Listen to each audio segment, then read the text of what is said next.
अस्सलाम वालेकुम नाज़रीन, मैं हूँ इंशा नूर। आज फिर से हम आवाम में मौजूद हैं बहुत ही ज़्यादा इंटरेस्टिंग क्वेश्चन के साथ।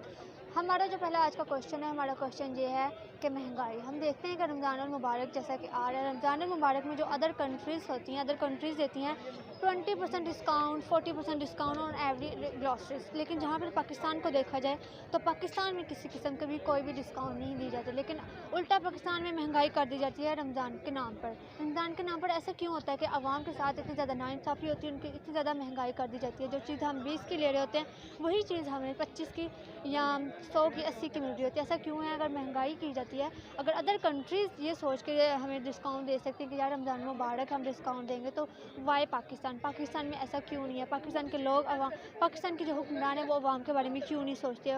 इसी बात पर आज हम बहस करेंगे आवाम से और जानते हैं कि आवाम का इस पर ओपिनियन क्या है। तब तक के लिए देखते रहिए INS। अस्सलाम वालेकुम। वालेकुम अस्सलाम। क्या नेम है आपका? शारिक अली। ओके, सो शायद जो आज का मेरा क्वेश्चन ये है कि रमज़ान मुबारक आ रहा है। देखा जाए तो अदर कंट्रीज़ जो हैं वो डिस्काउंट देती हैं कि यार रमज़ान है हम डिस्काउंट देख रहे हैं, लेकिन उधर ही अगर हम पाकिस्तान की तरफ देखा जाए तो पाकिस्तान में किसी किस्म का कोई डिस्काउंट नहीं दिया जा रहा। जो 20 की चीज़ है वो 80 की मिलती है। ऐसा क्यों है? देखिए, कहते हैं कि मुसलमान का और महंगाई का सिर्फ रमज़ान में ही पता चलता है। तो रमज़ान में इस तरह से होता है कि नाजायज़ मुनाफा खौर प्रॉफिट माफिया जो है वो सर उठा लेती है। हर बंदा ईद कमाने के चक्कर में लग जाता है और लोगों ने ईदी सिर्फ पैसों को समझा हुआ है, अमाल को नहीं समझा हुआ। अगर लोग अपने अमाल को भी ईदी समझें कि अगर अमाल नेक करेंगे तो अल्लाह ताला उनका बेनिफिट उनको देता है, और अगर वो रोज़े रखते हैं खल्क़े खुदा के साथ बेहतरी करते हैं तो अल्लाह ताला उनको जो है 10 दुनिया 70 आखिरत देता है। तो शायद कहीं ना कहीं हमारे ईमान में थोड़ा सा कच्चापन है, और जब इसमें मजबूती हो जाएगी तो फिर महंगाई नीचे ही देखा जाए आएगी। तो हम इस्लामिक कंट्रीज़ हैं, हम इन चीज़ों को नहीं सोचते। तो फॉरेन कंट्रीज़ के जो प्राइम मिनिस्टर या कुछ भी हैं वो इस बारे में ज़्यादा सोचते हैं कि हमें उनसे कुछ सीख नहीं लेनी चाहिए कि अगर वो अदर कंट्रीज़ को होकर हमारे मुस्लिम कंट्रीज़ के बारे में सोच सकते तो हम भी उनके बारे में सोचें। देखिए, ये बड़े लंबी डिबेट हो जाएगी कि इस्लाम को फॉलो करना, मैं और नहीं आप नहीं, खड़े। इस्लाम की तो बात ही नहीं हो रही, अब बात ही ये हो इस्लामिक रही है स्टेट की तौर पे बात कर रही है तो हमारी अगर स्टेट की बात है इंडिविजुअली तो हम बड़ा पीछे हैं।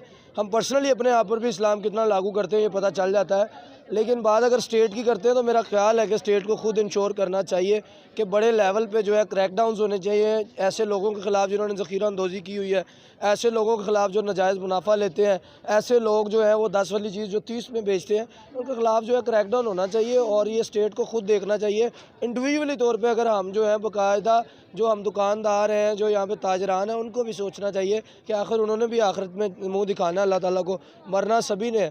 तो मेरा ख्याल है कि हमें जो है वो पर्सनली भी ये चीज़ें जो है। लेकिन अगर देखा जाए तो कोई भी ये चीज़ नहीं सोचता कि मरना है। वो कहते हैं ठीक है यार मरना है तो देख लेंगे। हर इंसान में करप्शन आ रही है। सिर्फ ये नहीं कि हमारे हुक्मरान ही करप्शन है। अगर देखा जाए तो हर एक छोटी दुकान वाला भी करप्शन कर रहा है, हम भी करप्शन कर रहे हैं। हम हर लिहाज में देखा जाए तो हमें भी कहीं ना कहीं करप्शन है। हम ये नहीं कह सकते कि हमारे हुक्मरान गलत है, जबकि हमारी जो आवाम है, आवाम खुद करप्शन कर सकती, तो फिर हुक्मरान तो फिर करेंगे। सारी बातें तो आपने कर दी हैं, पीछे क्या रह गया? अब देखिए कि आपने बिल्कुल क्लियर कर दिया कि अवाम भी करप्ट है, और बिल्कुल ऐसा ही है। वो जैसे इकबाल कहते हैं कि अफराद के हाथों में है अक़वाम की तकदीर, हर फ़र्द है मिल्लत के मुक़द्दर का सितारा। हम सब ने कतरा कतरा जो है ना अपना एफ़र्ट करनी है, थोड़ी थोड़ी एफ़र्ट के साथ मुआशरा बेहतर हो जाएगा। लेकिन एकदम जो है चीज़ें ख़त्म नहीं हो जाएंगी, एकदम जो है सारा कुछ बेहतर नहीं हो जाएगा। टाइम लगता है कौमों को बनने में। कौमें ना एक रात में बर्बाद होती हैं और ना ही एक रात में बन जाती हैं। तो हम कोशिश कर रहे हैं, जैसे आप अच्छा मैसेज दे रहे हैं, अल्लाह करे कि आपके मैसेज को समझते हुए कोई एक बंदा जो है वो हिदायत पा जाए। Thank you so much. शुक्रिया। वालेकुम अस्सलाम। क्या नेम है आपका? मेरा नाम उसामा है।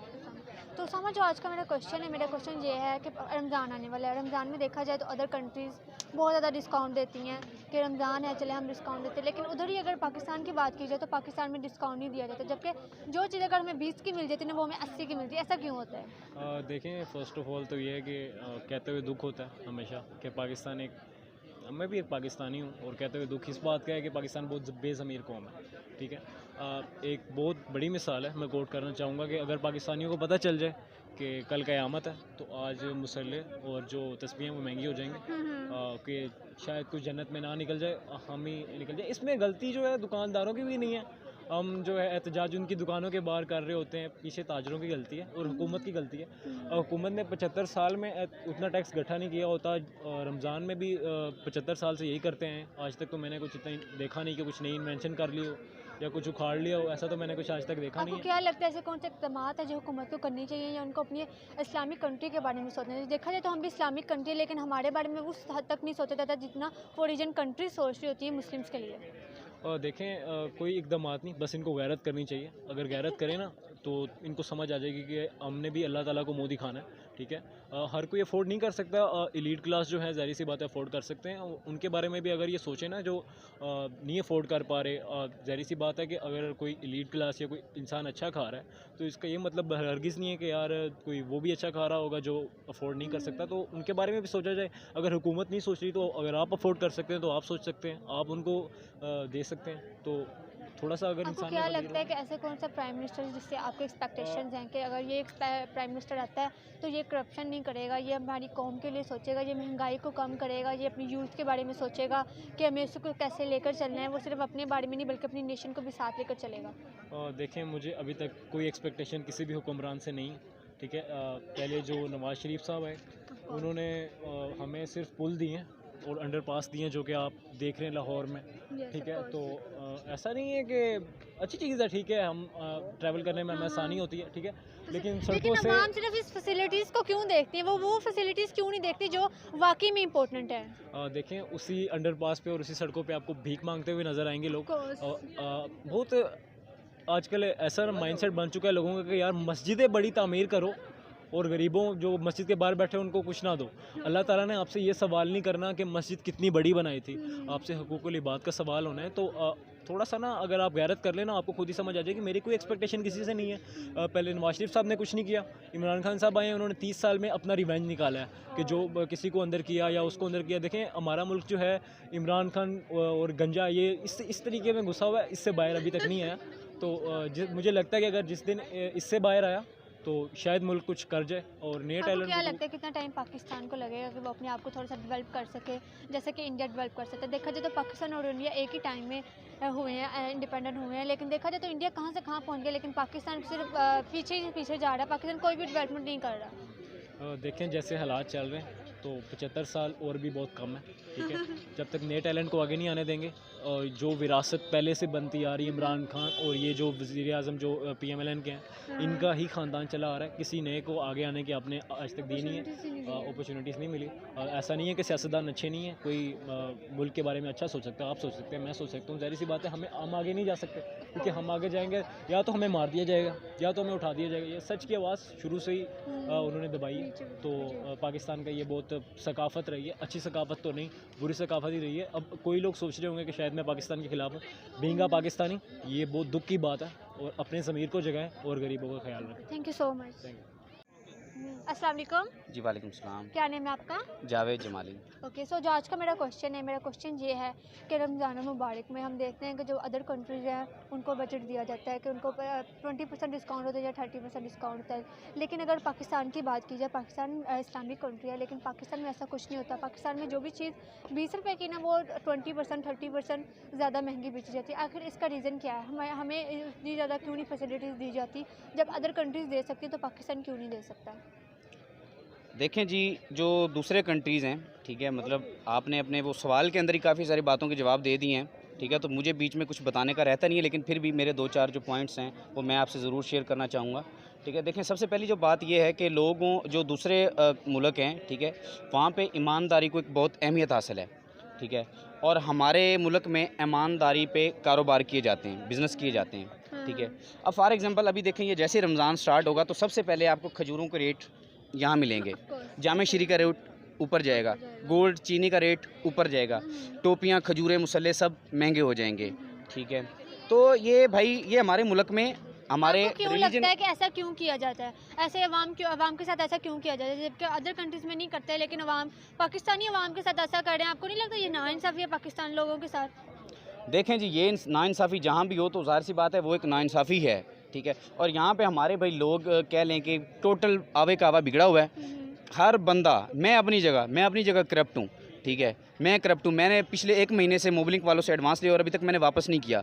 मैं वैसे मिसाल दे रहा हूँ आपको, अपनी मिसाल। हर बंदा अपनी जगह पे करप्ट है, ठीक है, तो कह लें कि फिर हमारी जो सनती मतलब पैमाने जब पे हम करप्शन कर सकते हैं तो जो हमारे हुक्मरान हैं वो तो फिर ऑटोमेटिकली करप्शन करेंगे। जी, जो हमारे जो हुक्मरान हैं वो ज़ाहिर सी बात है डेफिनेटली जो है वो करप्शन करेंगे ही। और मतलब इनके सनती सतह पे जो मतलब बड़े बड़े ताजर बैठे हुए हैं, वो तो कह लें कि उन्होंने जो है ना हमारी इन मजबूरियों का फ़ायदा उठा के तो उन्होंने हर चीज़ के धड़ाधड़ रेट जो है ना बहुत हाई किए हुए हैं। आपको क्या लगता है ऐसे कौन से इक़दामात हैं जो हुकूमत को करने चाहिए, आवाम के लिए करने चाहिए कि अगर दूसरी कंट्रीज इतनी ज़्यादा फैसिलिटीज़ दे सकती हैं जबकि वहाँ पर इस्लामिक रीजन इतना ज़्यादा नहीं है, जबकि पाकिस्तान में इस्लामिक रीजन होने के बावजूद वो पाकिस्तान को इतनी ज़्यादा फैसिलिटीज़ क्यों नहीं दे रहे? आपको नहीं लगता कि उनको फैसिलिटीज़ देनी चाहिए? अगर उनको वाकई फैसिलिटीज़ देनी चाहिए, ऐसी कौन सी फैसिलिटीज़ हैं या ऐसा कौन सा काम है जो आवाम के लिए यहाँ के हुक्मरानों को करना चाहिए? देखिए जी, एक बात तो ये है कि हमारा एक मतलब ला इलाहा इल्लल्लाह की बुनियाद पे बनने वाला ये मुल्क, मतलब इसने अपने उसको जो हमारा इस्लाम है, जो हमारा ला इलाहा इल्लल्लाह का जो तकाज़ा है उसको बहुत हल्के में लिया हुआ है। कहते हैं ना घर की मुर्गी दाल बराबर, ठीक है। मतलब हमारा मज़हब ये हुक्म देता है कि जी आपको सच बोलना है, आपको नाप तोल में बराबर रखना है, आपको जो मुनाफे की जो है वो आपने एक लिमिटेड रखनी है, ठीक है। हमारा इन चीज़ों का हुक्म देता है, ठीक है। और ये एक बेसिक चीज़ है। बाकी मुल्कों में तो भाई इसके ऊपर बहुत ज़्यादा कह लें कि मतलब पढ़ाया जाता है और बहुत ज़्यादा कराया जाता है। तो हमारी तो बेसिक हमारी ग्रोथ में ये चीज़ रखी जाती है कि आपने जो हर एक चीज़ को आपने एतदाल में रखना है, ठीक है। तो भाई साफ़ सी बात है, मतलब इनके अगर हमारे इस चीज़ को हमारे मज़हब को हमारे अगर उसको वैल्यू नहीं दी जाएगी, लोग हमारी हमारे कंट्री में ही नहीं दी जा रही तो अदर कंट्री फिर क्यों कर रही है इतना? बात वहीं पे आ जाती है जी, आवे का आवा बिगड़ा हुआ है। करप्शन को सबसे पहले ख़त्म किया जाए, करप्शन ख़त्म होगी, ठीक है। आपको क्या लगता है कोई ऐसा प्राइम मिनिस्टर जो जिसकी वजह से करप्शन खत्म हो रही है या ऐसा कुछ इकदाम करने चाहिए हुकूमत को कि इस वजह से भी करप्शन खत्म हो सकती है? क्या लगता है करप्शन के हवाले से? देखें जी, करप्शन अगर ख़त्म वो एक ही सूरत में हो सकती है, ठीक है। कहते हैं ना कि जब तक लालची लोग ज़माने में मौजूद है ना, तो तब तक फराडियों का काम बंद नहीं हो सकता, ठीक है। तो मतलब हम लोग जो हैं हम गटर नालियों की वहाँ से निकलते नहीं हैं उस सोच से। ये गटर बन गया तो कह दीजिए वाह जिस बंदे ने बड़ा काम कर दिया, सड़क बन गई तो क्या गज़ब हो गया जी, बड़ा कमाल का काम कर दुनिया दिया। कहाँ से कहाँ पहुँच चुकी है, ठीक है। लेकिन हमारी सोच अभी भी उधर ही अटकी हुई है कि ऐसा हो थोड़ा सा काम होगा यार, हमने बहुत कुछ कर लिया। लेकिन अगर दुनिया की तरफ देखा जाए, इंडिया की तरफ देखा जाए तो वो अपने आप को कहाँ से कहाँ लेकर चले गए हैं। बिल्कुल, देखें जी हमारी आवाम को आवाज़ उठानी चाहिए, ठीक है। आवाज़ उठानी पड़ेगी, हर बंदे को अपने हक़ के लिए बोलना पड़ेगा। मुझे अपने हक़ के लिए बोलना पड़ेगा, आपको अपने हक़ के लिए बोलना पड़ेगा, आपके कैमरामैन को आपके हक़ के लिए अपने हक़ के लिए बोलना पड़ेगा, फिर ही जाके थोड़ा बहुत चेंज आ सकता है। और रही बात प्राइम मिनिस्टर की, तो फ़िलहाल तो मुझे जो है ना अब तक सब खाने वाले ही नज़र आए हैं, इस मुल्क को जो है ना अंधाधुंध खाते रहे हैं। तो सिर्फ़ एक इमरान खान ही है जो मुझे लगता है कि यार वो बंदा, उसमें कोई लालच नहीं है, कोई तमा नहीं है, ठीक है। तो उस पर कोई करप्शन केस भी नहीं है, ठीक है। वो बंदा खरा है, ठीक है। और वही बंदा आने वाले वक्त में अपने मुल्क को आगे लेके चल सकता है। Thank you so much. Thank you so much. हमारी आज की वीडियो, उम्मीद करती हूँ आपको हमारी वीडियो अच्छी लगी होगी और आपने जाने होंगे आवाम के ओपिनियंस। मज़ीद वीडियोस देखने के लिए हमारे चैनल को सब्सक्राइब, वीडियो को लाइक, कमेंट और शेयर ज़रूर कीजिएगा। हमें दीजिए इजाज़त। अल्लाह हाफ़िज़।